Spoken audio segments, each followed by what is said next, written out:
By now, hundreds of freedom seekers stood on the riverbanks, waiting to board the small rowboats designated to transport them from the shore to the gunboats.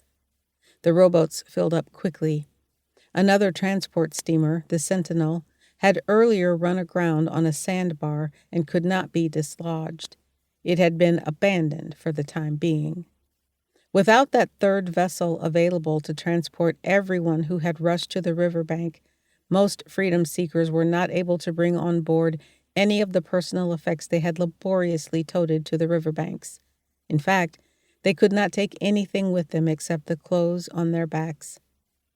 On the landing, they left an assortment of clothes, pots, kettles, baskets, bolts of cloth, hats, and shoes, everything they possessed in the world. Nevertheless, the loss of these possessions was a small price to pay for a way out of what Frederick Douglass called the prison house of bondage. Those who hadn't yet boarded held on to the sides of the rowboats, preventing the boats from taking off without them. They must have known this would be their only opportunity to leave, and these boats the only way out.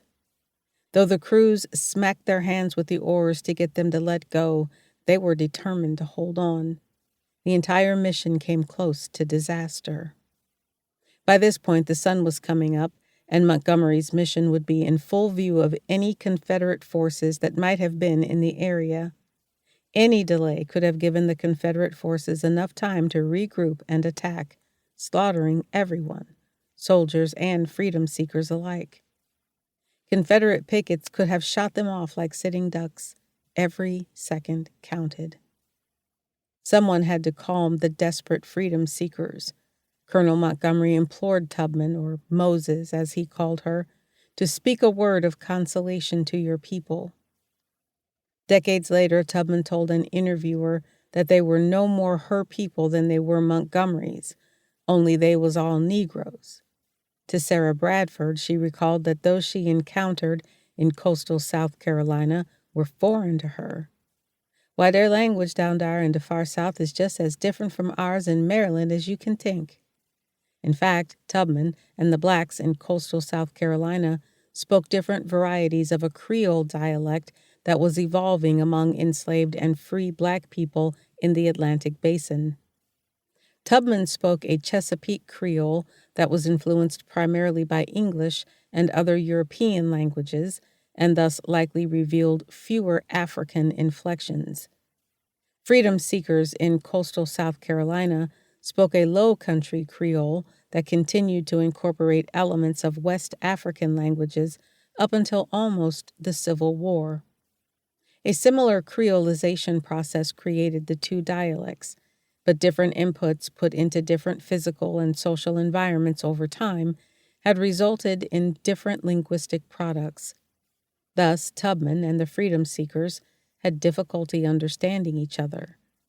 As Tubman put it, they laughed when they heard me talk, and I could not understand them nohow. But why Tubman was in the South, in South Carolina, where the Civil War began, was unambiguous. She had known since the passage of the Fugitive Slave Act of 1850 that there was gwine be a war. In 1862, she decided to do her part, risking her freedom, her safety, and her very life. She was ready to go to war for people she did not know and whose language and culture she could not even understand. However, she knew that they all had one thing in common: the pursuit of freedom. The centerpiece of Tubman's efforts was the Combahee River Raid.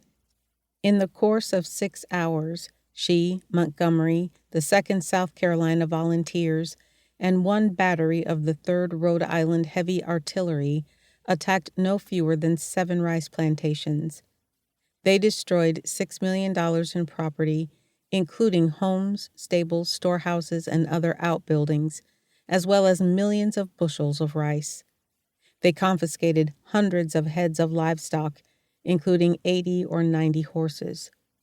Most of all, they set in motion the freedom of 756 enslaved people, Confederate planters' most valuable possessions. The U.S. forces did not lose a single life. One could argue that they executed the largest and most successful slave